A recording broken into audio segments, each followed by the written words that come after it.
Hi all of you. Welcome back to Rama Reddy maths academy. ఇదేంటి అంటే signals and సిస్టమ్స్లో ఉన్నటువంటి బేసిక్ ఆపరేషన్స్ అండ్ సిగ్నల్స్ ఏంటో చూద్దాము. అందులో మోస్ట్ ఇంపార్టెంట్ ఏంటి అని అంటే టైం రిలేటెడ్ ఆపరేషన్స్. అవి మనకి 3 టైప్స్ ఉంటాయండి.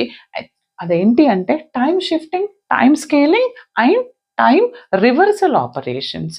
వీటిని ఎప్పుడు పర్ఫామ్ చేయాలి, వీటికి and in detail explanation with problems వచ్చేసి నెక్స్ట్ వీడియో నుంచి నేను పోస్ట్ చేస్తాను. ఇక్కడ అసలు what is time shifting and what is time scaling and what is time reversal operator అంటే ఏంటో చెప్తాను. ఈ ఆపరేషన్స్ ఎలా చేయాలి, గ్రాఫ్ ఎలా ఉంటుందో చెప్తాను. ఫస్ట్ ఆఫ్ ఆల్ మనకి టైం షిఫ్టింగ్ అంటే we have to shift the time, right? అంటే ఏంటిది, ఇక్కడ 2 టైప్స్ ఆఫ్ షిఫ్టింగ్స్ ఉంటాయండి. ఒకటి వచ్చేసి మనకి ఇఫ్ యాంప్లిట్యూడ్